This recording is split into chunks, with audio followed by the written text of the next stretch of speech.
Everybody, how you doing? Welcome to Club Pro Chatter, season 5, episode 8. Greg Snow coming to you live from Olivia, Minnesota, along with my co-host Scotty McDonald, who always seems to come from his office. You have the same look every time in the background. I like to mix it up. We're all about consistency here. Good to see you, Greg. That fade doesn't look real consistent that you got on the side over there. Are you starting to fade in the sides, taking it down to like a half?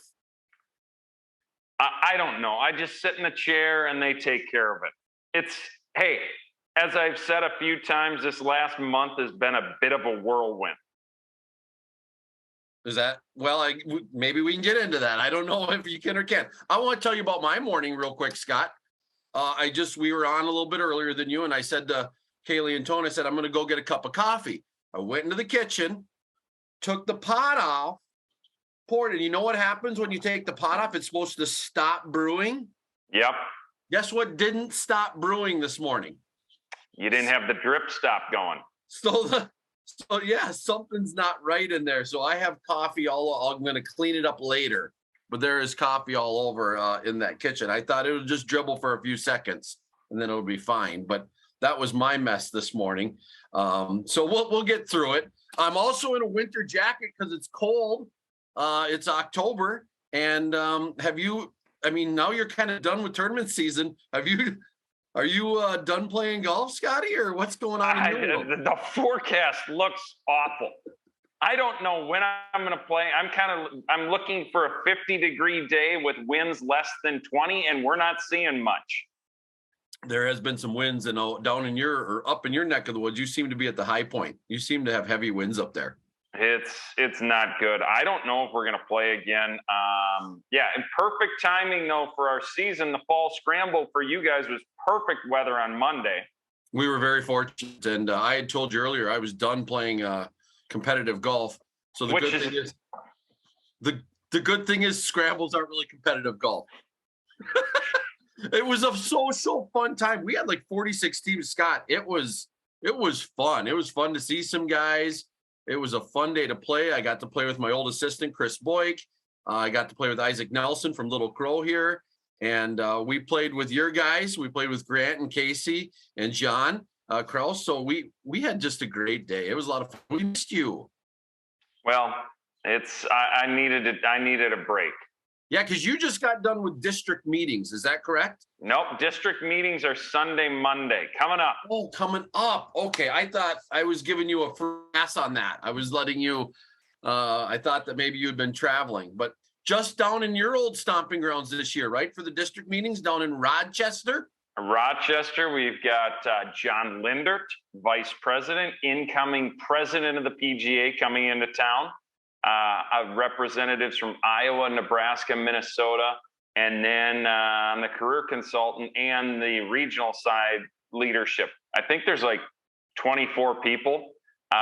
Guess who probably is not going to be playing golf Sunday or Monday? The forecast is not good.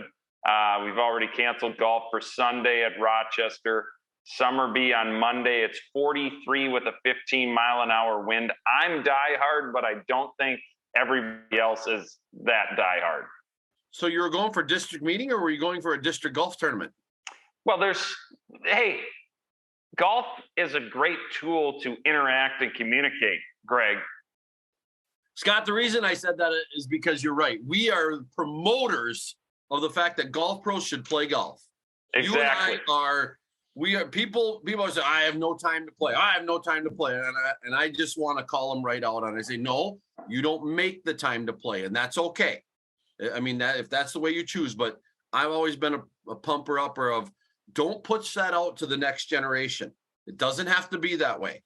They can learn to balance their life. Somehow you have a happy marriage. Yeah. Somehow.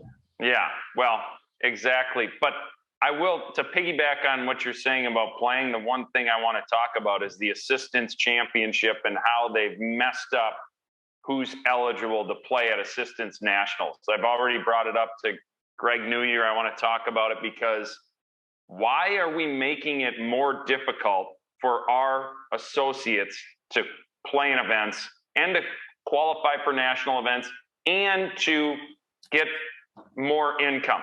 put more money in their pocket. If they're a good player, they should have an opportunity. Scotty, keep going on that. I'm going to look this up. I played with Isaac Nelson yesterday, who's in that on Monday, in that exact category you're talking about. He's a B1. Yeah, he can't go to the assistants championship. There's no reason for him to play. And so you brought up a really good point. And I like this topic way better than what we had for number one, in our agenda. Oh, yeah, for sure. Yeah. Our number one topic was horrible, and it was recap the 20-2 lead that you have over me. So let's just scrap that idea. Yeah, we don't need to talk about that. Right. I like that. I'm putting a line right through that. And let's go to this idea. So is this something that will come up at the district meetings for you guys or at the national meeting? No, it'll come up at the district meeting. They voted at it, I swear, at last year's national meeting, which I did not understand. We should be trying to recruit good players, people that are passionate about golf to get in the business. I mean, more times than not, someone that's getting into the golf business is not a 20 handicap. It's someone that is a good player. So why not incentivize those good players with playing opportunities if they want to play on their off days and make a little extra money because maybe they don't teach at their golf course? So what if they're a teaching pro? What if they're a golf coach? What if they work for Ripstick and they're right out of college, or maybe not even out of college? They cannot qualify for the assistants championship because they're an associate in a classification that's ineligible to qualify for nationals. Isaac Nelson, young guy, worked in the golf business, got promoted, became a head pro. He's a B1. He's not through the program, but he still can't play in the assistants championship. Meanwhile, if Greg Snow becomes an assistant at wherever, Little Crow someday, as a 47-year-old assistant who's been a Class A member for 15 years, you can. Yeah, it's wrong. They messed that one up. What do you feel was the reasoning that they did this, Scott? And when I say they, it's us. I am so sorry. I never want to be that guy. It's not they, it's us. We are the ones who voted for this. Even if we didn't, our PGA professionals did. So what was the reasoning we did this? What do you think? I really don't know if maybe they thought I don't know. Maybe Tone knows. You're so at a loss for it. Well, I'm fine with if Tone wants to pop in here. I've got some things. I got a little nugget for you. Watch this. Guess how many players played this year, Scott, in the Assistants Championship? Well, Tone knows these numbers too, but I have it. 38. Wow, 37. Very good. I just went back and looked. 2016. Guess how many players? 71. No, that's a little high, but I appreciate you going after it. 57. But back when my last one was like 2008, and I believe we were closer to 90. And so again, 37 might be the high mark now if this doesn't change. And I don't know how many it will add, but I mean, Tone, do you have any guesses as to how many that would add or what was the original question you wanted, Scotty? I wanted to know if he knew why they made this switch. Tone, give us some nuggets. I mean, I don't know like 100%, but I know like their original intent was to make it a true assistants championship and not, if you're like a head pro B1 or something like that, they wanted to keep it on its roots of what it is and what the name is. I think if they, kept it the old format, they were, it's not really an assistants championship. It was more like an associate championship. So I think that's kind of what the decision was and why they voted on that way. So I've said this before, I think even on this show, it's a simple solution, right, Greg? Change the name to the Associates Championship. Again, Tone has more insight maybe in some of that, but it seems like that would be a better way to go about it. 37 is sad. I mean, that is sad. And I don't even want to point blame at anybody. I do know there's a lot fewer assistants in the Minnesota section than associates, in the Minnesota section. But there's a lot of open jobs too, Tone. And some of these associates are taking head pro positions. And why are we faulting them for that? They can't play in ours, right, Scotty? No. They can't play up in our deal. Give us some thoughts on that. Well, I just wanted to tell you the last there was an assistants championship in 2010 at White Bear Yacht Club. 77 players. Was that yours? You played in that one, right? Yeah, I played in that. And the next year was at Windsong, which was my last one. But yeah, I don't know. I think that there's so few, and I've said this before too, there's so fewer golf professionals that get in the golf business that go straight to an assistant, because that's what it used to be. 90% of us, hey, we're going to be an assistant golf pro to start. Yep. Well, now there's golf techs, there's academies, there's you might start as a teaching pro. We've got multiple that are working now as golf coaches, which used to not be this way. Back in the day, there wasn't as many PGA members or PGA associates that were working as golf coaches. Now we've got a retail store in Edina, PXG, employing multiple PGA professionals. They cannot be assistants. We've got someone here that works for a golf company.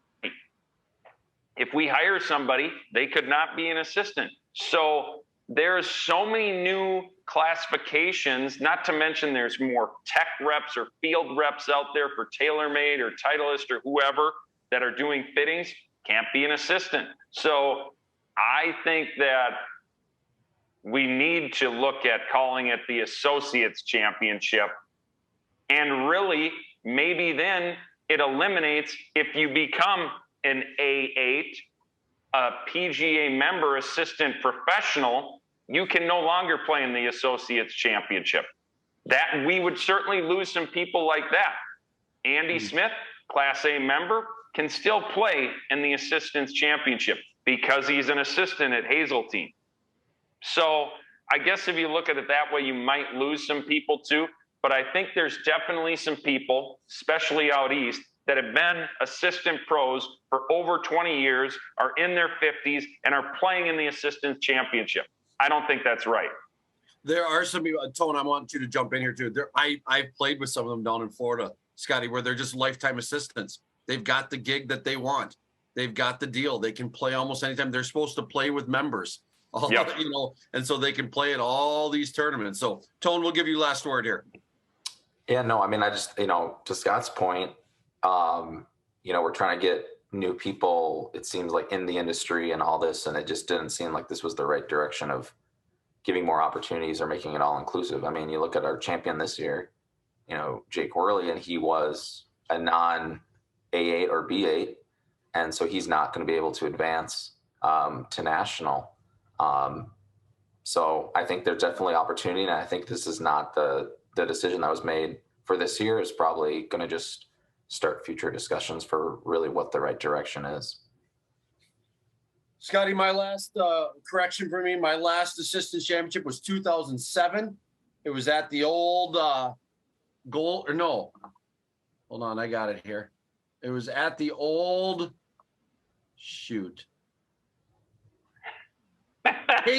Hastings Golf Club. I know they changed names a bunch. Did you play in that one? Let's see where you finished. I did not. I got in the Minnesota PGA in 2008. Oh, dang it. Because I finished T18. I would have thought I could have beat you then. So you and I never competed against each other in Assistants Championships. That's crazy. I'm that much older than you. Sad. So much wiser too. Well, no, not at all. Your hierarchy here, baby. Your term is up. Your term is up as secretary. You're moving into vice captaincy role here. Vice president. That's if I get elected. The very fair point. All right, let's bring on Kaylee. We're going to get our state of the section, and we've got some things to discuss. Kaylee, take it away. Yeah, so to start, our fall meeting is going to be at Midland Hills Country Club on Monday, October 24th. Hey, Scott, I just signed up 10 minutes ago. Have you signed up yet? I think I did. I got to double check, but I was on it. I'm like, I got to be there. I might as well sign up. You think you did? I'm pretty sure he's on the list.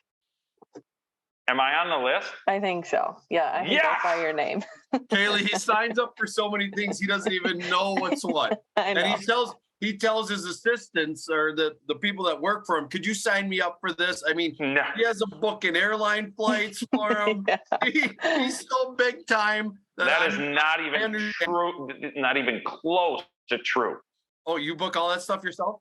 Yeah, coming from the guy who couldn't remember his PGA member number at the Dakota chapter meeting. Can I ask something? Scotty, do you think I'm the one who's abnormal on that? You really think most PGA pros know their number? 274-51083. Tone, do you know your PGA number? I'm sure he does. Guaranteed. I do know. He does. He for sure does. That's how I log into pga.org. Yeah, exactly. Greg never goes on there. You need to make it like that song from the 80s, 8675309. Do you guys know that on these computers now, these fancy little machines, that they just save your password and they'll save it? And so you just click on that and all of a sudden you're into pga.org. We're aware. I just signed up for tournament series number 5 down in Florida. Yes. Really? Yes. I thought you're done with tournament golf. Well, I am until I go to Florida. Sorry, Kaylee. Anyway, fall meeting. Yeah, selfish plug for the fall meeting. I know that we've been going through COVID and the pandemic for virtual opportunity, and there still is an opportunity to be there virtually. But a selfish plug from the section staff to come in person, it is so helpful. You are not only being plugged into the section, but selfishly, we get to put faces to names as a section staff.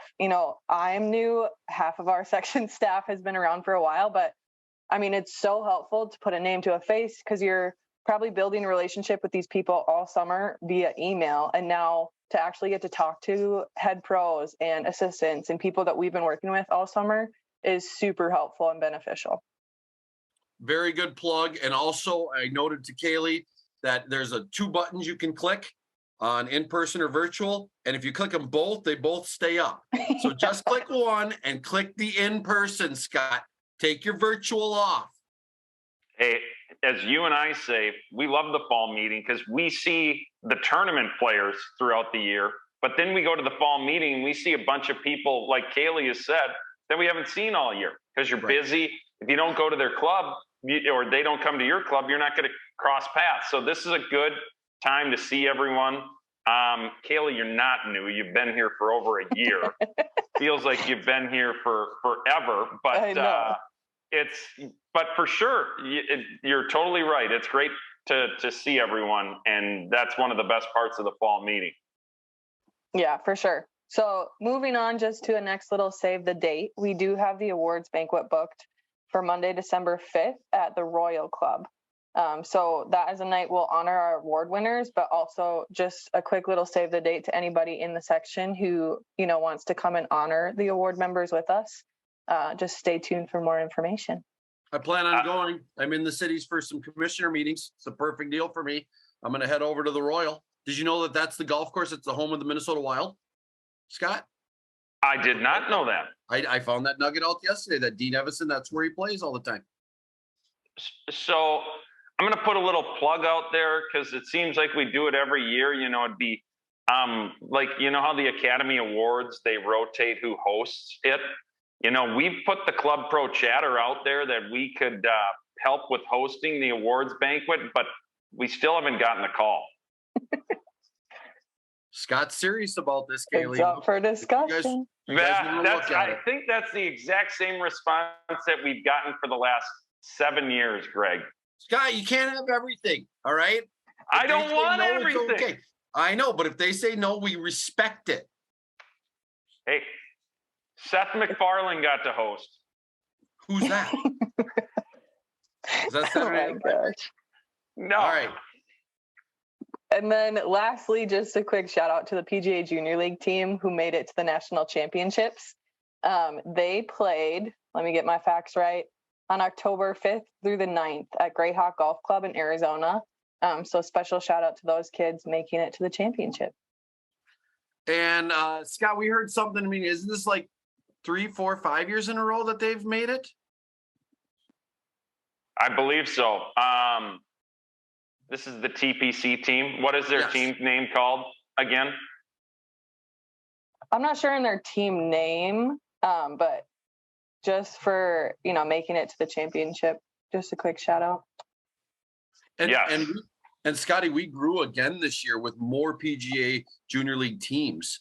I remember the exact total, but that thing is growing, and it's cool to see these clubs find enough kids that can do this, that can travel. I've said this many times at Olivia here. We got kids in volleyball, football, I mean, they're so busy in the summer that, especially out in rural, they can't just focus in on the one thing, and we can't really pull this together. So I applaud anybody who can, and that's great. And I think it's awesome for the future of the game. No comments, Scotty? Okay, good. No, I agree. We're tired of hearing from you. That's all right. Kaylee, anything else you got for us, or That was good? it for now. Thank you. Scott, we're coming up. Thank you, Kaylee. Scott, we're coming up into your area. This is where you got to shine right here, baby. Tournament recaps. We have a bunch of them, and you're gonna be talking a lot. So take a sip of coffee. I'm gonna be the one asking the questions. You're the one who is good enough to plan a lot of this stuff. So yep, scroll into your tournament calendar. I'm still on 2007 Assistant Championship. Hey, Luke Benoit made it to nationals that year. The guy, your boss, 2007. Yeah. Remember this name? Joe O'Brien? Oh, yeah, Joey. Yep. How about this name? Ben Myers. I talk to Ben Myers on a regular basis. I miss Ben Myers. He's a good dude. How about the guy who won 6 under par, Chris Croach? We got to see him up at the Dakota Chapter Championship.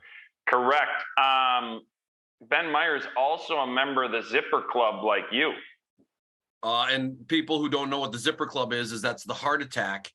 But I was remember they went into my arm. Oh yes. They don't open you up anymore. And so I just have, and it's pretty much gone now, Scott. I'm almost 4 years a survivor. Yeah, Can you believe that? No, almost 4 years. Benny, it was very scary. Well, Widowmaker. Yeah, that's not good.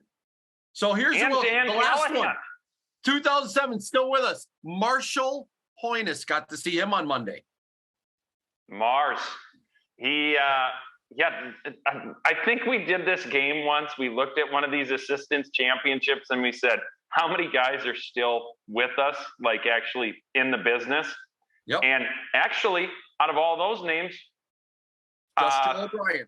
Well, and Benny. Benny or not. And yeah.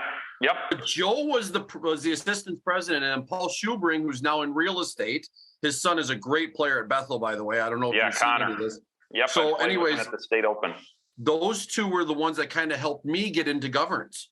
They were the ones that were running the assistants chapter, and I had decent relationship with both of them. And I'm like, this is kind of cool. What do we need to do, and how can I help? And so I give a lot of credit to Joe O'Brien and Paul Schubring. If for some chance they happen to go back and watch these two stiffs right here on this show. Scotty, let's pull it up. Here we go. Let's start with match play. This took place on. Oh, go ahead. I don't want to interrupt. No. I was just going to say about Paul and Joe, very buttoned up. And, they bring you on and look at you now. Look at how far you've come. Yeah, no. They had to go with a little lower class society because you're right. Those two were upper echelon. Yeah, Paul Schubring does button up his shirt. When you say buttoned up, Shuby Tuesday, that's what I used to call him, Shuby Tuesday. He's uptight. And then Joe, he worked at, I think it was Rush. He's in Minneapolis for a long time. Yeah. So again, those guys came from, I think Schubring was at North Oaks. He was, he bounced around a little bit, but yeah. That was one of them where I think I know. Okay. enough. We could go down nostalgia lane, and I know you love it too, but that maybe our listeners don't want that. So let's get on to this year. Match play. It happened on a Wednesday. You had to bow out of another. Oh, wait a minute. You weren't invited to that other tournament at Edina Country Club for the program. You were busy. You had some match play going on, Scotty, and this is the farthest you've ever been in the match play. You had a semifinal and a finals match. What course did you play again? Was it Oak Ridge? Oak Ridge, correct. All right. So tell us about your matches. I think everybody knows that you came out victorious, so we don't have to hide the finish right now. And tell us a little bit about your match play experience this year and what happened. Yeah, no, it was a good run. I mean, you never know how the matches are going to shape up because we started at Town and Country back in May. So it's been going on year round. So you got to kind of keep your head in the game because always got a match, and it's a big event. I consider it a major. So I think the first match was against Bennett Smead, my old buddy from up in the Brainerd area, who won the assistants match play last year at Oak Ridge. Oh. So it was not an easy draw. And I ended up on top against Bennett, and then played Tim Vern. And we had a good match. We had a rain delay in there. It was a longer day at Town and Country. I think we got out of there at like 6:30 or I don't even know when. So then you won both of those 3-2. Yes. So then you go into during the summer where you got to schedule them out, which can be kind of hectic. And it was a little, especially against the guy you were playing, because he has a busy schedule. So Jeff and I had a match scheduled that didn't work out. So then what did we do? White Bear Yacht Club, Luther 2. We played in the morning and then played our match in the afternoon.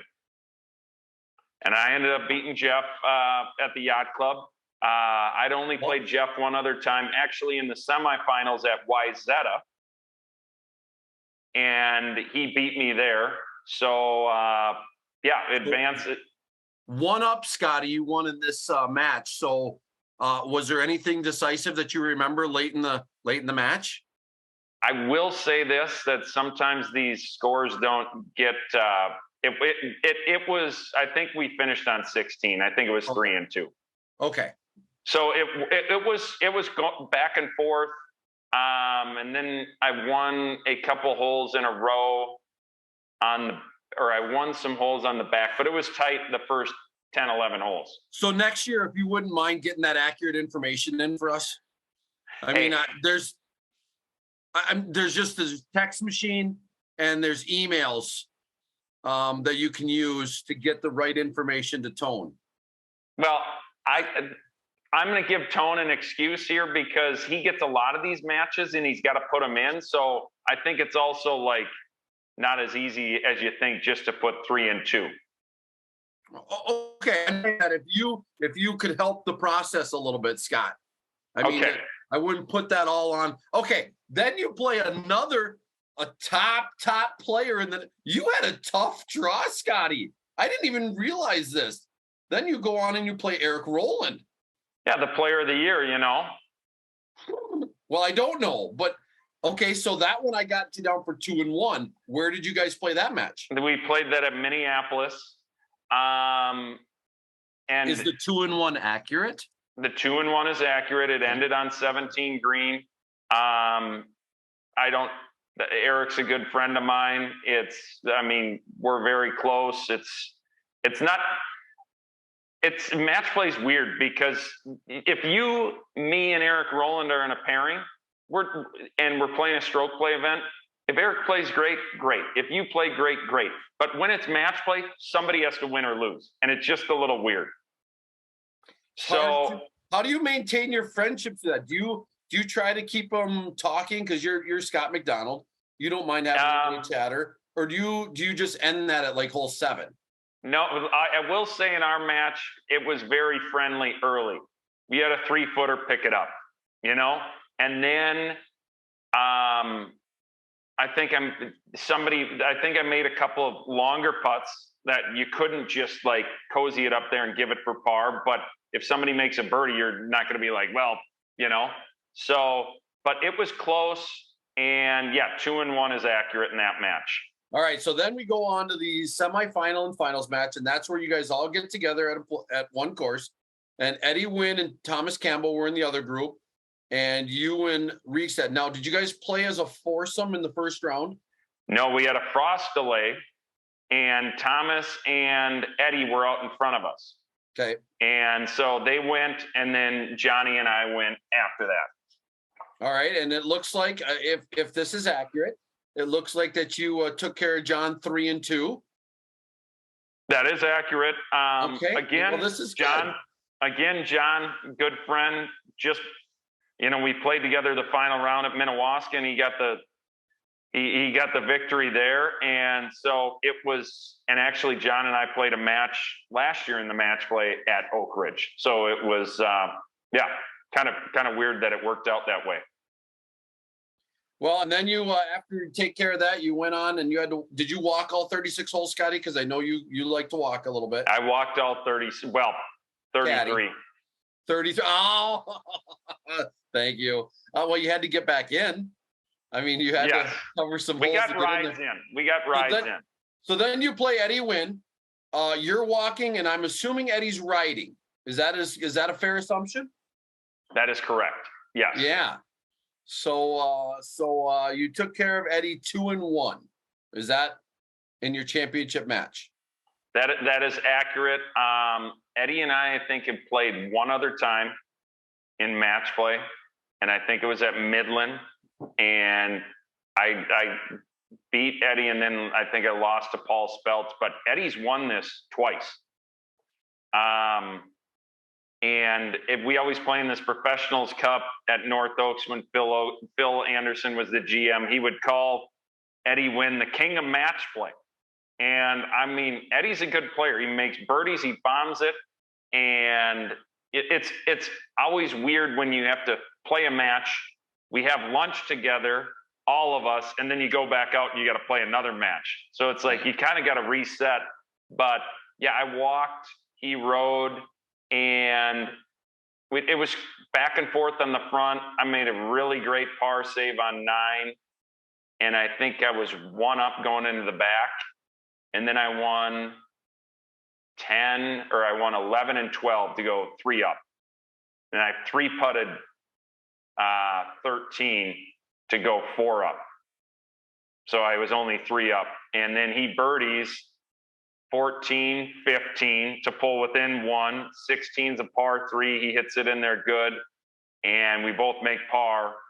And 17, there was a tricky pin on the front of the green.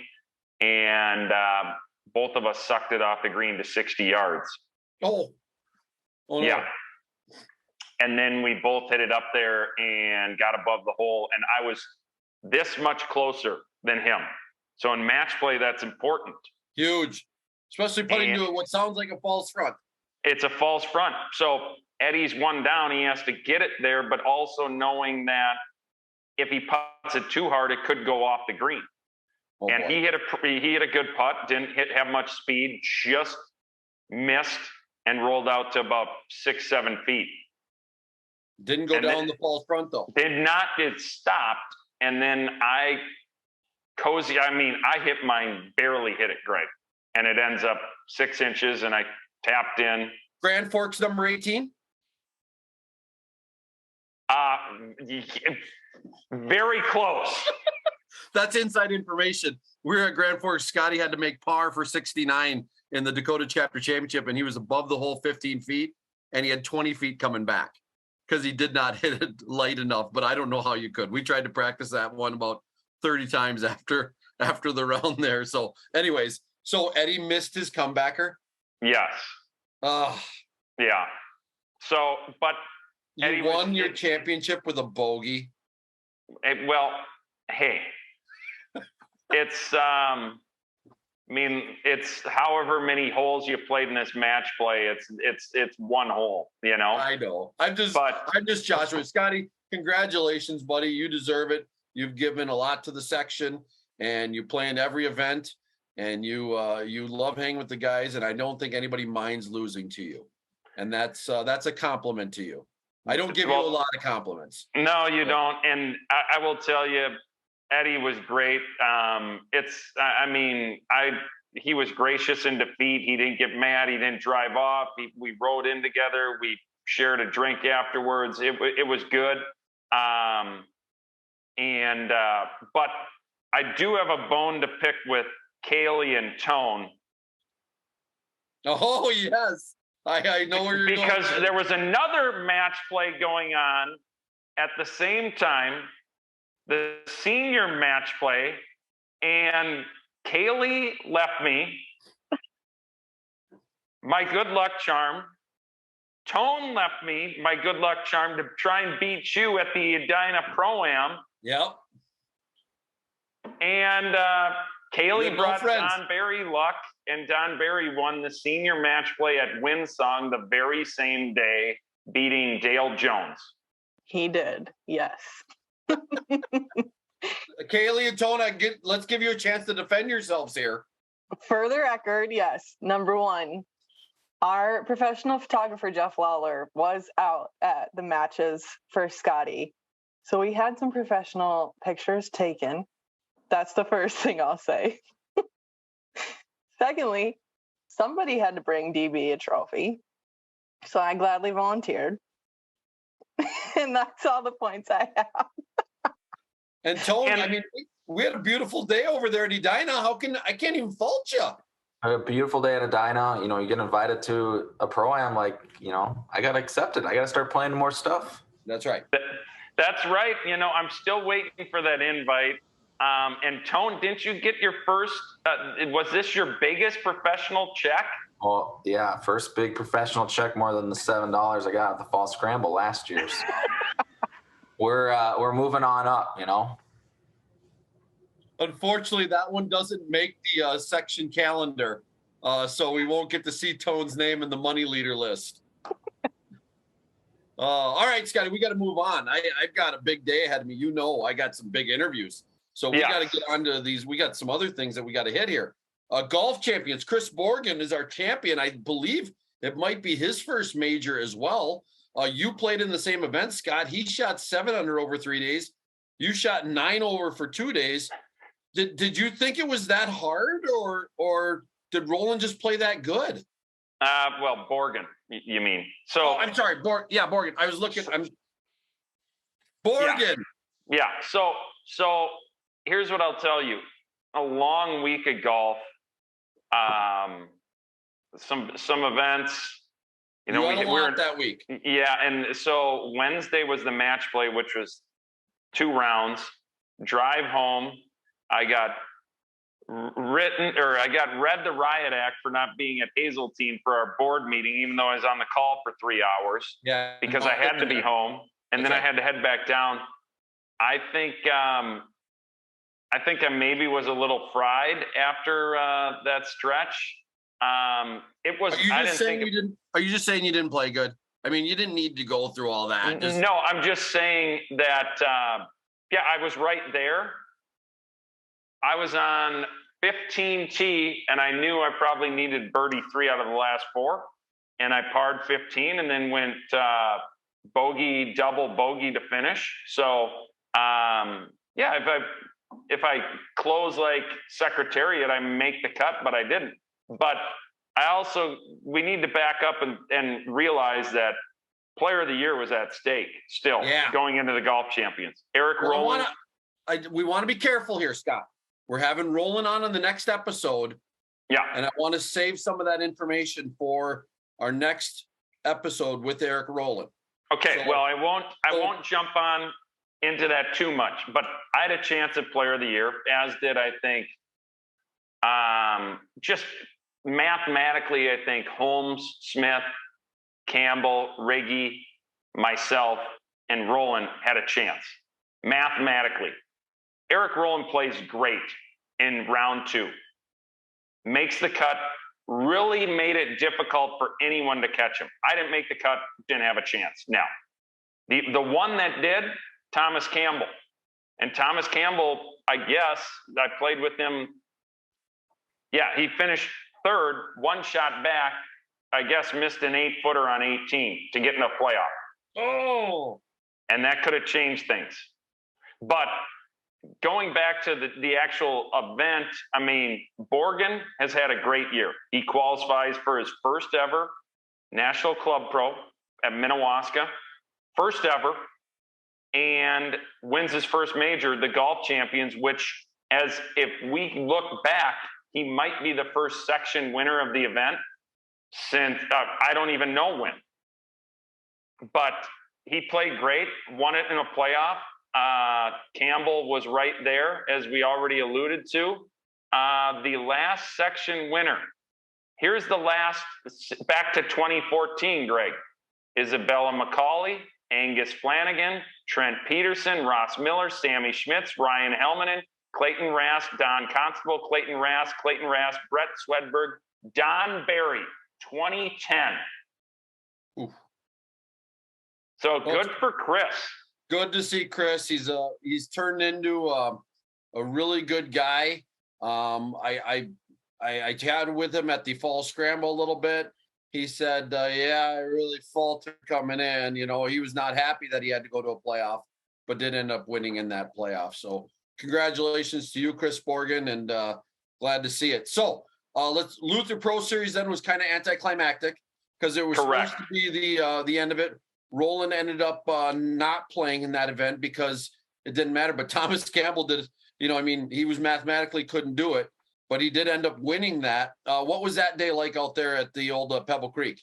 Yeah, I actually played in the group with Thomas Campbell and Chris Borgen, which I don't think I'd ever played with Borgen, and maybe once with Campbell. But yeah, I mean, it was a little breezy. Yeah, some trickier, some hole locations that you had to be in the right spot. And yeah, Campbell shoots 1 under and ends up winning it, gets the 41 points. Wasn't enough, but still finishes second in the Player of the Year points easily. Bunch of others at even: Derek Holmes, Riggy, Eddie Wynn, Derek Stendahl, Corey Johnson.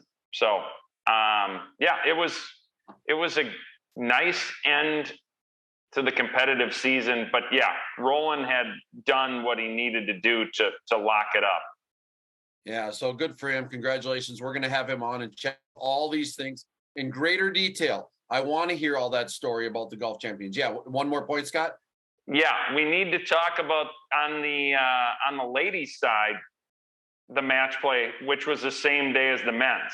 Oh yeah, and then there was some stuff happening. So we have So we got a Player of the Year and all that, huh? Yes, we do. So on the I'm pulling it up.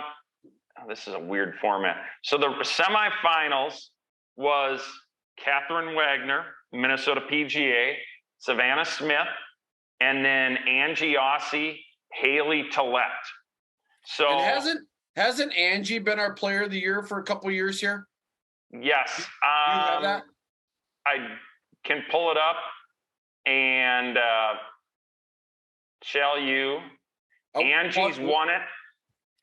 While you're looking at that, Scott, I want to remind everybody that of a legend in our section that really pushed this, Mike Zinni, who was down at Mankato Golf Club. He died, 7, 8, 9 years ago. But he played in everything, and he advocated hard, pushed hard for a Women's Player of the Year. And our section finally came to light and said, we need to do this. And so, there it is. She's won 4 of the last times, did Angie. So she's in I'm guessing this is one of the bigger events for them for points, correct? Yes. The Luthers, the Women's State Open, obviously the section championship, and then the match play. So Savannah beats Catherine 3-1. Angie and Haley got to go to extra holes, and Haley ends up winning in 19 holes. And then they go out, and since Haley had won extra holes, we were in for 30, 40 minutes. So the men went out in front of the ladies because just give them some time to get ready. And Savannah ended up winning 5-3 and is our women's player of the year. First time ever, I believe. I believe you're right. I'm looking. Yeah, this is a different format than the other one. Yeah, the bracket is a little different. I kind of like it. I like Yeah. the red and pointing to which side. So, Haley and Kelly, that's what you're talking about. Okay. Yeah, good stuff. Well, congratulations to Savannah Smith. I watched her hitting balls at the scramble, and there's a chance she could win a lot of these, Scotty. There's a chance. Oh, yeah. That girl could win. Well, go ahead. So we've got 2 player of the years decided. And I know we're running against the clock here. So the last one that I believe is still up in the air is the senior, which Don Barry is leading right now at 238 points. But we've got the senior professional PGA professional championship going on starting today, right now, Twin Warriors, where the actual National Club Pro is going to be in April.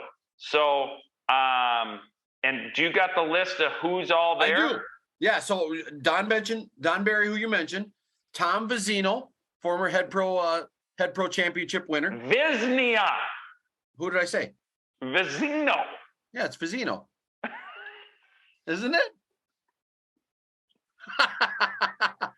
I think it's Vizina. Oh, you know what? I love that man, so he'll forgive me. Chili Pepper, Derek Stendal, Izzy, Jeff Kringen, and Dean Zahn are our representatives. So right now, Don Barry's at 238, Derek Stendal's at 217.5, Dean Zahn's at 120, Eric Childs is at 115. I'm not positive how those player of the year points on the senior side play out. Maybe to be continued, but we'll know by our next podcast, correct? Yes. Okay. Senior player of the year. Here we go. Senior PGA Professional Championship. Okay. First through 35th gets 50 points. So if you finish first or 32nd, you get 50? We should probably look at this. Okay. We haven't done enough research to talk. No, but that's what it says. Yeah, we should, this is maybe something we should look at. Okay. Well, it is what it is right now, Scotty. I mean, that's right. Yeah. So first through 35th is 50 points. So technically, based on those numbers, on the senior side, the only ones with a chance are Derek Stendal and Don Barry. Okay. So it's down to a 2-horse race here. It's between Don and Derek, Tone says. Yep. And Derek, to have a chance, has to make it to the final day, and Don has to miss the 36-hole cut. So does Derek, does he sit back and he goes, defense? No, that isn't how golf works, does it? I think he's probably just going to play his ball and see where the chips fall. You know what the bottom line is? You have all year. So again, if you don't like how the points went out, we had all year to do it. Everybody at the beginning of the year, we can grumble all day, but that is what it is. So and sorry to cut you off. I've done that a lot this episode. I appreciate it, Scotty. I love when you have input. So, but Tone might have to back me up on this. I believe it's 25 or 35 spots available for the senior PGA championship, which Eric Childs qualified for last year. The fact checker, I'm waiting for the fact checker. He'll fill us in. I believe it's 35 because isn't 20 for you guys at the 20 for the PGA championship. Yes. And I think it's a bigger number for the seniors. So that's a big deal for our players. All of them got a great chance. Tone says I think it's 35. I love when he backs me up on that. we're backing you up because you were somewhere in that region. So, okay, a lot of good stuff. November brings on some of these championships. The Assistants Championship National is in the middle of November, so we'll have that to talk about, and probably our season finale, which will be coming up down the road here. We still have yet to work on some stuff, but we will have Eric Rowland on, Player of the Year. We're going to talk to him about his run, and I believe it's his first one, right, Scotty? Correct. So that's got to be. I mean, you had a first this year. Borgen had a first this year. I mean, what a year, huh? Yeah, isn't that great? Was. I mean, it's sad that it's over. Our wives disagree. Our wives say no, it's okay. So for Kaylee Ekstrom, for Tone Polito, and for that man right there, Scotty McDonald, my name is Greg Snow. We love bringing these to you. We thank you all who participate and listen to these and keep us on the air. We have a blast doing these shows, Scotty. We have 2 more coming up, which we'll get those dates for. But for today, Scott, thank you very much, and hope you have a wonderful one, buddy. Yeah, see you, Greg. All right, see you, everybody.